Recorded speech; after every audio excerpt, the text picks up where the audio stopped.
Hello दोस्तों, जावा के lecture series में आपका स्वागत है। आज हम लोग देखने वाले हैं जावा का एक और बेहतरीन कंसेप्ट जिसको बोलते हैं कंपेरेबल इंटरफेस। बहुत ही बेहतरीन कंसेप्ट है।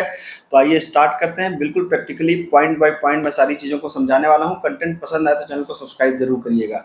क्या होता है कंपेरेबल इंटरफेस, पहले इस बात को समझा जाए। मान लीजिए कि मैंने आपको एक एरे दे दिया और कहा कि एरे में 10 एलिमेंट हैं इंटीजर टाइप के, इसको सॉर्ट कर डालो। तो आप सिंपल कलेक्शन डॉट सॉर्ट लिख देंगे तो सॉर्ट हो जाएगा, या तो सॉर्टिंग की लॉजिक लिख देंगे। लेकिन क्या हो कि अगर आपके पास कोई क्लास है, जैसे मैंने कहा भाई एम्प्लॉय नाम की क्लास बनाओ, उसके अंदर एम्प्लॉय का आईडी है, उसका नाम है, उसकी सैलरी है, और सैलरी के वाइज बाकी सैलरी वाइज सॉर्ट कर डालो। मतलब जिसकी सैलरी सबसे कम हो उसको सबसे पहले दिखाओ, और जिसकी सैलरी सबसे ज्यादा उसको सबसे अंतिम में दिखाओ। तो अब दिक्कत क्या होगी, क्योंकि सैलरी के हिसाब से नाम एडजस्ट होगा, फिर उसी के हिसाब से आईडी एडजस्ट होगी। तो आप खुद से सोचिए, आप चाहें तो वीडियो को पॉज करके आप किसी ऐसी चीज को करने की कोशिश करेंगे तो काफी दिक्कत होगी आपको, ठीक है। उसी चीज का सोल्यूशन क्या है, कंपेरेबल इंटरफेस। और कंपेरेबल इंटरफेस के अंदर एक मेथड होता है कंपेयर टू, जिसको हम लोग ओवरराइड करते हैं इस तरह के डेटा को अरेंज करने के लिए, सॉर्ट करने के लिए। तो आइए चलते हैं सिस्टम पे और सीधा समझते हैं कि किस तरीके से हम इसको इस्तेमाल कर सकते हैं। तो आइए सीधा यहाँ चलते हैं। जैसे क्वेश्चन आप देख सकते हैं, यहाँ मैंने कहा भाई एक क्लास बना लो एमपी नाम से, जिसके अंदर एम्प्लॉय का आईडी है, उसका नाम है, उसकी सैलरी है। और हमें क्या करना है, 5 रिकॉर्ड को, एम्प्लॉय के रिकॉर्ड को एम्प्लॉय लिस्ट के अंदर रखना है, और फिर उसको सॉर्ट कर देना उसकी सैलरी के अकॉर्डिंग। तो आइए स्टार्ट करते हैं। एक क्लास बना दिया मैंने, क्लास का नाम क्या दे दिया मैंने, ईएमपी। और कहा कि एम्प्लॉय के अंदर क्या है, तो हमने कहा कि एम्प्लॉय की आईडी है और एम्प्लॉय की सैलरी है, ठीक है। अब सैलरी के साथ साथ क्या है, उसका एम्प्लॉय का नाम भी है, तो हमने कहा ई नेम कर दिया, ठीक। अब आपको क्या करना है, एक कंस्ट्रक्टर बना लो आप। तो आपने कहा एक कंस्ट्रक्टर बना लेते हैं। कंस्ट्रक्टर के अंदर क्या पास कर देते हैं, इन्हीं चीज़ों को पास कर देते हैं। INT एम्प्लॉय आईडी पास कर दिया, और स्ट्रिंग क्या पास कर दिया, ई नेम पास कर दिया, और INT सैलरी को पास कर दिया, है ना।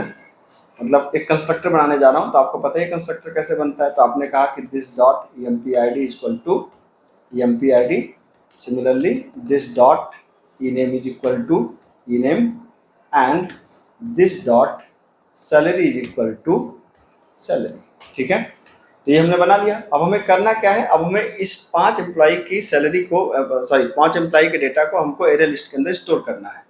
तो हमने एक एरे लिस्ट बना लिया, यहाँ पर एक एरे लिस्ट बना लिया, क्योंकि 5 लोगों का रिकॉर्ड रखना है, ठीक है। किस तरह की, हमने कहा एम्प्लॉय टाइप का एरे लिस्ट बना दो भाई, ठीक है। तो हमने इसका नाम दे दिया ELST नाम दे दिया हमने, ठीक। और न्यू बना दिया, एरे लिस्ट बना दिया हमने यहाँ पर, ठीक। अब हमने क्या कर दिया कि हमें अब 5 एम्प्लॉय के रखना है। तो हमने कहा ELST के अंदर, मतलब एम्प्लॉय लिस्ट के अंदर क्या कर दो, एम्प्लॉय के अंदर क्या करना है, ऐड करना है किसको, न्यू EMP को। और EMP की आईडी मान लो 101 है, EMP का आईडी मान लो, नाम क्या है, पंकज है, और सैलरी मान लो 80,000 रुपये है, ठीक है।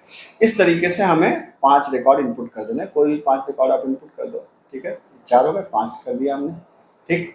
अब यहाँ पे क्या करना, 101 हो गया, 102, 103, 104, 105 कर लो, कोई दिक्कत नहीं। यहाँ पे नाम बदल दो, मैंने कहा आलोक, ठीक है, बीनू, अंशु, ठीक है, और जोया। मान लेते हैं सैलरी रख लेते हैं कितना, 50,000, 10,000, 70,000, 60,000, ठीक है। अब हमें इसकी सैलरी को प्रिंट कराना है। तो सैलरी को, मतलब रिकॉर्ड को प्रिंट करा लीजिए। तो हमने क्या किया, हमको इसको प्रिंट करने के लिए क्या कर सकते हैं, हमने कहा कि फॉर स्टूडेंट, सॉरी एम्प्लॉय का ई बना लिया, और कहाँ से रिकॉर्ड आया, ई लिस्ट रिकॉर्ड आया, ठीक है। यहाँ से रिकॉर्ड आया और हमने इसको प्रिंट करा दिया। कैसे प्रिंट करा दिया, हमने कहा भाई ऐसा करो कि यहाँ पे क्या है, ई डॉट एम्प्लॉय ID, और एक गैप दे दो, /t लगा दो, प्लस ई डॉट एम्प्लॉय का नाम, फिर एक गैप दे दो, /t लगा दो, फिर प्लस ई डॉट एम्प्लॉय की सैलरी, ठीक है। तो ऐसे प्रिंट हो जाएगा। तो अभी तो हमने जो इनपुट किया वही प्रिंट हो रहा है, तो अभी हमने इसको इनपुट किया वही प्रिंट हो रहा है। अभी भी हम लोग कंपेरेबल पे काम नहीं कर रहे हैं। आप ध्यान से देखिए, अगर मैं इसको प्रोग्राम को रन कराऊं अच्छे से, तो अगर आप इसको ध्यान से देखेंगे तो यहाँ पे क्या हो रहा है, हमने कहा जावा सी मेन डॉट जावा, ये हमारा मेन डॉट जावा है, और हमने इसे रन करा दिया जावा मेन। तो क्या हो रहा है, आप देख सकते हैं कि 5 रिकॉर्ड प्रिंट तो हो गए।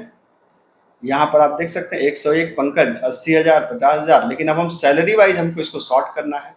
अब दिक्कत अब यहाँ से चालू होती है बात किसकी, कंपेरेबल ऑपरेटर की। दिक्कत क्या है कि मैं यहाँ पे अगर लगाना भी चाहूँ, अगर मैं यहाँ पे कहना भी चाहूँ कि कलेक्शंस डॉट सॉर्ट, अगर मैंने सॉर्ट लगाना भी चाहा एम्प्लॉय लिस्ट को, तो यहाँ पे देख सकते हैं सॉर्ट में यहाँ पे क्या आ गया, एरर आ गया, है ना। ये कह रहा है कि सॉर्ट नहीं हो सकता क्योंकि सॉर्ट इसके ऊपर अप्लाई नहीं हो सकता, वो सिंपल इंटीजर एरे या स्ट्रिंग एरे के ऊपर अप्लाई हो सकता है। अब क्या करें भाई साहब, अब यहाँ पे आपको लगाना पड़ेगा कंपेरेबल इंटरफेस, ठीक है। तो यहाँ पे आप क्या लगाइए, इम्प्लीमेंट्स, आपने कहा कंपेरेबल, किसके भी आप पे, हमने कहा एम्प्लॉय पे अप्लाई हुआ, जेनेरिक टाइप का बनेगा।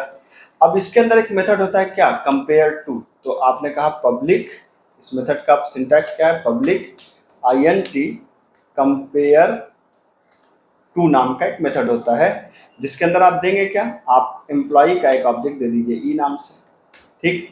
किसको कंपेयर करना है, हमने कहा भाई कि कंपेयर करना है सैलरी को, तो सैलरी के वाइज हमने सिंपल देखिए, जिस पे कंपेयर कर उस फील्ड का नाम, सिंपल समझिए, जिसमें अगर इंटीजर फील्ड है तो समझिएगा, आपने कहा कि किस पे कंपेयर करना, सैलरी पे, तो हमने कहा सैलरी बराबर है किसके, ई डॉट सैलरी से, ये किसी भी इंटीजर के लिए अप्लाई होगा, तो अगर बराबर है तो इक्वल टू पे क्या दिया जाता है, 0, ठीक है। असेंडिंग के लिए क्या किया जाता है कि अगर सैलरी बड़ा है ई डॉट सैलरी से, तो रिटर्न करना होता है क्या, 1, अगर आपको असेंडिंग में सॉर्ट करना है तो, नहीं तो रिटर्न करना होता है क्या, रिटर्न करना होता है -1, ठीक है। बिल्कुल सिंपल से, मतलब जिस भी इंटीजर फील्ड पे आपको अप्लाई करना हो, तो यहाँ पे जैसे आपने कहा सैलरी, तो कोई भी इंटीजर फील्ड है, अगर इक्वल है तो रिटर्न कर दीजिए 0, ज़्यादा सोचना नहीं है।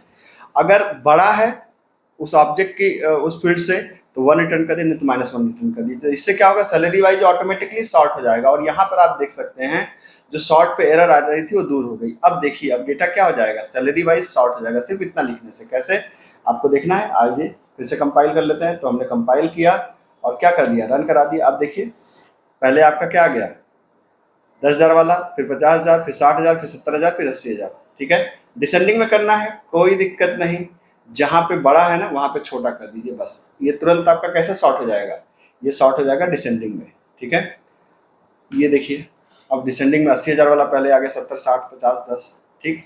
नाम के हिसाब से सॉर्ट करना है, आप कहें नहीं यार नाम के हिसाब से सॉर्ट करना है, कोई दिक्कत नहीं, सिंपल मार दीजिए एक रिटर्न। जो अगर स्ट्रिंग फील्ड है तो क्या करिए, इसी मेथड को दोबारा कॉल करिए, कंपेयर टू किससे, हमने कहा कि जो हमारा e dot name dot compare to किससे, या हमने कहा कि name dot compare to e dot name, e dot sorry field का नाम क्या है, e name dot compare to e dot E name, जो हमारी फील्ड का नाम है, ठीक है।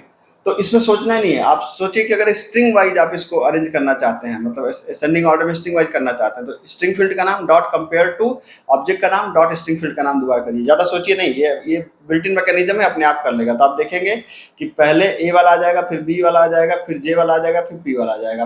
आपको देखना है। आप देखिए इसको, आपने इसको कंपाइल किया, कंपाइल करने के बाद आप रन कराइए, देखिए पहले ए वाले आलोक और अंशु आ गए, फिर बिनू आ गया, फिर जोय आ गए, फिर पंकज आ गए, ठीक है।